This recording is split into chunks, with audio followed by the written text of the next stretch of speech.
ሻሎም ሻሎም ሻሎም ቤተሰብ እግዚአብሔር አምላክ ሰላም ጸጋ ምሕረት ናይ ክርስቶስ ምስ ኩልኩም አና ሓኹም ሰልሓዲን ካብ ንክርስቶስ ዝገልጽ ትውልዲ ዓለም ለኻዊ ቤተ ክርስቲያን ሎም ድማ ነዚ መዓልቲ ዝኸውን ናይ ህይወት ቃል ሒዝና መጺና ኣለና ኢየሱስ ክርስቶስ በዚ ቃል ገይሩ ከሳግረኩም ኢየሱስ ጎይታ እዩ ሎሚ እንካፈሎ ቃል ንሓዲኡ ተቀቢልና ንሓዲኡ ግና ንንጸጎ ዝብል እዩ ንሓዲኡ ተቀቢልና ንሓዲኡ ንንጸጎ ዝብል እዩ ኢየሱስ ንዘል ዓለም ጎይታ እዩ ሪኢኹም ኣሕዋት እንተዳ ንጥዕና ካብ ኣምላኽ ኢልና ንኣምን ኮይና ንሕማም ድማ ካብ ኣምላኽ ኣይኮነን ኢልና ክንጽዎ ይግበአና እዩ እንተዳ ንሃብቲ ካብ ኣምላኽ ኢልና ንኣምን ኮይና ንድኽነት ከዓ ካብ ኣምላኽ ኣይኮነን ኢልና ክንጽዎ ይግበአና እዩ እንተዳ ንበረኸት ካብ ኣምላኽ ኢልና ንኣምን ኮይና ንመርገም ድማ ካብ ኣምላኽ ኣይኮነን ኢልና ክንጽዎ ይግበአና እዩ ንምንታይ ኢና ክልቲኡ ብሓንሳብ ደባሊቕና ኣብ ህይወት ንቕበሎ ገለገለ ሰባት እግዚአብሔር ናይ ክልተ ነገር ዝተሓወሰ ነገር ደለዎ ገይሮም እዮም ድገልጾ ሕማን ካብኡ መጽእ ጥዕና ካብኡ መጽእ እንድሕርኩም ኮይኑ እግዚአብሔር ብትክክል ኣምላኽ من مخانو አይፈለጥናዮ ማለት እዩ ንእግዚአብሔር ብትክክል ብዝፈለጥናዮ መጠን ንሓዲኡ ተቀቢልና ንሓዲኡ ኣመንጻጊና ንበጽሕ መጽሐፍ ስለ ኣምላኽ ከም ዝብል ቀዳማ ዮሐንስ ምዕራፍ 5 ምዕራፍ 1 ቀዳማ ዮሐንስ ምዕራፍ 1 ጥቕስ 5 እግዚአብሔር ብርሃን ምዃኑ ኣብኡ ኸዓ ሓንቲ እኳ ጸልማት ከም ዘይብሉን እታ ካብኡ ዝሰማዕናያ ንዓኻትኩም እንነግራ ዘሎና መልእኽቲ እዚኣ ዝገርም ነገር እዩ እግዚአብሔር ብርሃን ይጥራሕ ኣይኮነን ኢሉ ኖ እግዚአብሔር ብርሃን ምዃኑ ኣብኡ ድማ ሓንቲ እኳ ጸልማት ከም ዘይብሉ ይገርም እዩ ኣብኡ ኸዓ ሓንቲ እኳ ጸልማት ከም ዘይብሉ ሪኢኹም ኣሕዋት ብርሃንን ጸልማትን ብሓንሳብ ክኸዱ ኣይክእሉን እዮም ኩሉ ግዜ ጸልማት ብርሃን ኣብ ዘይብሉ ስፍራ ጥራሕ ይርእስ ክገልጽ ዝኽእል ብርሃን ኣብ ዘለዎ ስፍራ ግን ኦቶማቲካሊ ህላውነቱ ጸልማት የጥፊ እዩ ምኽንያቱ ብርሃን ኣብ ዘለዎ ጸልማት ይስዓር እዩ ስለዚ ካብ ብርሃን ዝወጽእ ነገር ኣሎ ካብ ጸልማት ዝወጽእ ነገር ኣሎ እግዚአብሔር ድማ ብርሃን ኢልዎ ብርሃን እንድሕር ኮይኑ ካብኡ ጸልማት ኣይወጽእን ማለት እዩ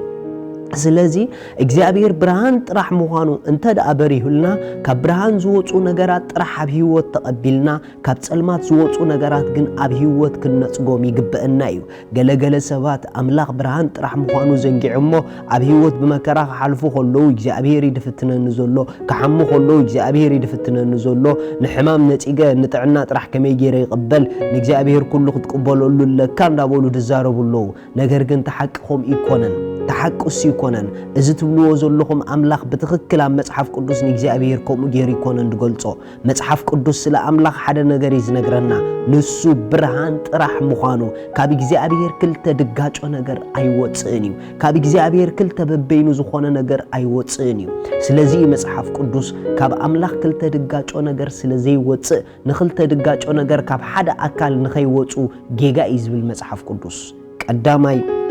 ኣብ ያዕቆብ እንድሕርኬና ያዕቆብ ምዕራፍ 3 ከም ዝብል ቃል ኣሎ ያዕቆብ ምዕራፍ 3 ጥቕስ 9 በኣ ጌርና ንጎይታን ነቦን ንምርቕ በኣ ጌርናውን ነቶም ብምስለ ኣምላኽ እተፈጠሩ ሰባት ንረግም ካብ ሓደ ኣፍሲ ምርቓን መርገምን ይወጽእ ኣሕዋተይ እዚ ከምዚ ክኸውን ኣይግባእን እዩ ሪኢኹም ኣሕዋት መጽሐፍ ቅዱስ ካብ ሓደ ኣካል ክልተ ነገር ክወጽእ ኣይግባእን እዩ ዝብል ብኻልእ ኣዘራርባ እንተደኣ ዘይግባእ ኮይኑ ካብ ሓደ ኣምላኽና ክልተ ድጋጮ ነገር ኣይወጽእን እዩ ስለዚ እንተደኣ ንእግዚአብሔር ንኣምኖ ኮይና ነቲ ካብኡ ዝወጽእ ጥራሕ ኣብ ህይወት ንቀበሎ ነቲ ካብኡ ዘይወጽእ ግን ኣብ ህይወት ንንጸጎ ሕማም ሓቂ ይኮነን ሓሶት እዩ ንምንታይ ተተባሂሉ ካብ ኣምላኽ ዘይጅምር ኩሉ ሓሶት እዩ ድኽነት ሓቂ ይኮነን ሓሶት እዩ ንምንታይ ተተባሂሉ ካብ ኣምላኽ ዘይጅምር ኩሉ ሓሶት እዩ መርገም ሓቂ ይኮነን ሓሶት እዩ ንምንታይ ተተባሂሉ ካብ ኣምላኽ ዘይጅምር ኩሉ ሓሶት እዩ ኣከምዚ ዓይነት ማይንድ ንእቶ መርገም ኣይቅበልን ድኽነት ኣይቅበልን ሕማም ኣይቅበልን ምኽንያቱ ኣምላኸይ ብርሃን እዩ ካብ ብርሃን ዝወጽእ ነገር ጥራሕ ዝቕበልና ምባል ንምጻእ ንኽልቲኡ ብሓንሳብ ኣሜን ኢልና ኣብ ህይወት ተቀቢልናዮ ኣይንኽድ ቀጺሉ ከምዚ ብል መጽሐፍ ቅዱስ ክዛረብ ከሎ ወይስ ዒላዶ ካብ ሓንቲ ዓይኒ ማይ ጥዑምን መሪርን ማይ ተፈልፍልያ ኣቱም ኣሕዋተይ ኦም በለስዶ ፍረ ኣውሊዕ ከተፍሪ ይከኣላዩ ወይስ ተኽሊ ወይንስ ፍረ በለስ ከምኡ ኸዓ እታ ዒላ ጨው ጥዑም ማይ ከተፈልፍል ኣይከኣልን እዩ ሪኢኹም እታ ዒላ ጨው ጥዑም ማይ ከተፈልፍል ኣይከኣልን እዩ ኦም በለስ ድማ ፍረ ኣውሊዕ ከውጽእ ኣይከኣልን እዩ ካብ ሓደ ነገር ክልተ ተቃራኒ ኣይወፅእን እዩ ካብ ሓደ ኣምላኽና ድማ ክልተ በበይኑ ዓለም ኣይወፅእን እዩ ርኢኹም ኣሕዋት ሕማም ካብኡ ዝመፀና ነይሩ እንተዝኸውን ድኽነት ካብኡ ድመፀና ነይሩ እንተዝኸውን ኢየሱስ ክርስቶስ ንምንታይ ስለዚ ኩሉ ነገር ዋጋ ኣብ መስቀል ከፊሉ ኣብ መስቀል እኮ መርገም ተሳዒሩ እዩ ኣብ መስቀል እኮ ድኽነት ተሳዒሩ እዩ ኣብ መስቀል እኮ ሕማም ተሳዒሩ እዩ ንምንታይ ካብኡ ዝኾነ ነገር ዋጋ ከፊሉ ይስዕሮ ካብኡ ስለዘይኮነ እዩ ዋጋ ከፊሉ ስዒርዎ ኣብ መስቀል ድተሳዕረ ኣብ ህይወትኪ ትቀበልዮ ኣብ መስቀል ድተሳዕረ ኣብ ህይወትካ ይትቀበሎ ምናልባሽ ካልኦት ሰባት ሕማም ግድን ካብ ኣምላኽ ኢሎም ክዛረቡኻ ክእሉ ኾኑ ንስኻ ግን ንገሮም ኣብ መስቀል ሕማም ስዒርዎ ያ ኣምላኸይ ሕማም ኣባይ ድማ ኣይገዝእን እዩ ኣይስልጥንን ይበል ኣብዚ ርድኢት እዚ እንድሕር ኣቲኻ ነቲ ሓደ ተቐቢልካ ነቲ ሓደ ኖ ክትብል እንድሕር ጀሚርካ ብትኽክል ከም ትኽትነብሮ ዝግበአካ ኣብ ህይወት ክትነብር ክጅምር ኢኻ ካብ ሓደ ኣምላኽ ክልተ ተቃራኒ ነገር ኣይወፅእን እዩ እግዚአብሔር ንሓደ እኳ ብኽፉእ ኣይፈትንን እሞ ሓደ እኳ ምስተፈተነ ኣምላኽ ፈቲኑኒ እዩ ኣይበል ይብል መጽሓፍ ቅዱስ ንምንታይ ተተባሃለ እግዚአብሔር ጽቡቕ እዩ ንማንም ሰብ ከዓ ብኽፉእ ኣይፈትንን እዩ ኣብኡ ክፉእ ነገር ስለዚ የለ ሃሌሉያ ስለዚ ኩልና ከምዚ ኢልና ንኣውጅ ብኩሉ ሰማያዊ በረኸት ብክርስቶስ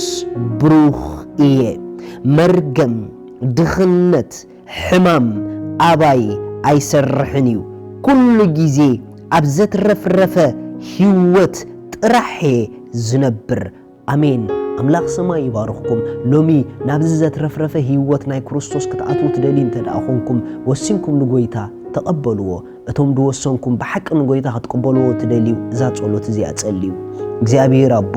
ስለ ወድኻ ኢየሱስ ክርስቶስ የመስግነካ ኣለኹ ይኣምን ኣለኹ ኢየሱስ ክርስቶስ ምእንተ ኃጢአተይ ከም እተሰቕለ ዕዳ ኃጢአተይ ከም ዝኸፈሎን ስለይ ከም ዝሞተን ብሳልሰይቲ መዓልቲ ኣምላኽ ካብ ሞታት ከም ዝተንስኦ ኣብ የማን ኣምላኽ ከም ድተቐመጠ ይኣምን ኣለኹ ካብዛ ሰዓት እዚኣ ኣነ ውሉድ ኣምላኽ ኮይነ ኣለኹ ኣሜን ኣምላኽ ባረኽኩም እዛ ውሳነ እዚኣ ዝወሰንኩም እንቋ ሓጎሰኩም ከም ድወሰንኩም ጽሓፉልና ኢኹም መታን ክንጽልየልኩም ዘድልየኩም ሓገዝ ተሎ ከዓ መታን ክንልእከልኩም ተባረኹ